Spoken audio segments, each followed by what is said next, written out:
Hi ಎಲ್ಲರಿಗೂ ನಮಸ್ಕಾರ. Welcome back to Geeta Kannada vlogs. ನಾನಿವತ್ತು ಮನ್ಯಾಗ ಚಿಕನ್ ಸಾಂಬಾರು ಮಾಡ್ತಾಯಿದ್ದೀನಿ. ಅದು ಹೇಗೆ ಮಾಡೋದು ಈಸಿಯಾಗಿ ಅಂತ ನಿಮಗೂ ತಿಳಿಸ್ಕೊಡ್ತೀನಿ.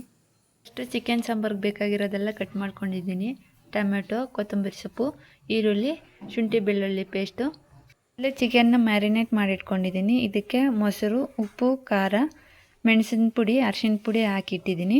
ಒಂದು ಬಟ್ಲಿ ಇಟ್ಕೊಂಡು ಎಣ್ಣೆ ಹಾಕ್ಕೊಂಡಿದ್ದೀನಿ. ಎಣ್ಣೆ ಕಾದ ನಂತರ ಸಾಸಿವೆ ಹಾಕ್ಕೊತೀನಿ. ಆಮೇಲೆ ಈರುಳ್ಳಿನ ಹಾಕಿ ಈರುಳ್ಳಿ ಕಲರ್ ಬರೋವರೆಗೂ ಫ್ರೈ ಮಾಡ್ಕೊಬೇಕು. ಅದು ಚೆನ್ನಾಗಿ ಫ್ರೈ ಆದ ನಂತರ ಶುಂಠಿ ಬೆಳ್ಳುಳ್ಳಿ ಪೇಸ್ಟ್ ಹಾಕ್ಕೊತೀನಿ. ಅದು ಹಸಿ ವಾಸನೆ ಹೋಗಬೇಕು ಅನ್ನೋವರೆಗೂ ಫ್ರೈ ಮಾಡ್ಕೊಬೇಕು ಎಣ್ಣೆಯಲ್ಲಿ. ಆಮೇಲೆ ಇಲ್ಲಿ ದೊಡ್ಡದೊಂದು ಟೊಮಾಟೊ ಹಾಕ್ಕೊತೀನಿ ನಾನು. ಟೊಮಾಟೊ ಹಾಕ್ಕೊಂಡು ಅದು ಫುಲ್ ಎಣ್ಣೆಯಲ್ಲಿ ಚೆನ್ನಾಗಿ ಫ್ರೈ ಆಗಿ ಸ್ಮ್ಯಾಶ್ ಆಗಬೇಕು ಅನ್ನೋವರೆಗೂ ಬೇಯಿಸ್ಕೊಬೇಕು. ಇನ್ನೂ ಯಾರೆಲ್ಲ ನನ್ನ ಚಾನಲ್ನ ಸಬ್ಸ್ಕ್ರೈಬ್ ಮಾಡ್ಕೊಂಡಿಲ್ಲ ಹೋಗಿ ಸಬ್ಸ್ಕ್ರೈಬ್ ಮಾಡಿಕೊಂಡು ಸಪೋರ್ಟ್ ಮಾಡಿ.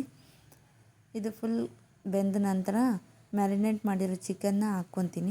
ನಾನಿಲ್ಲಿ 1/2 ಅವರ್ ಮ್ಯಾರಿನೇಟ್ ಮಾಡಿ ಪಕ್ಕಕ್ಕೆ ಇಟ್ಟಿದ್ದೀನಿ. ಇವಾಗ ಹಾಕ್ಕೊಂಡು ಕಲಿಸ್ಕೊಡ್ತೀನಿ. ಕಲಿಸ್ಕೊಂಬಿಟ್ಟು ಇದೇ ನೀರು ಬಿಟ್ಕೊಂಡು ಒಂದು ಸ್ವಲ್ಪ ಅರ್ಧಂಬರ್ಧ ಬೇಯಬೇಕು ಅನ್ನೋವರೆಗೂ ಹಂಗೆ ಬಿಡ್ತೀನಿ.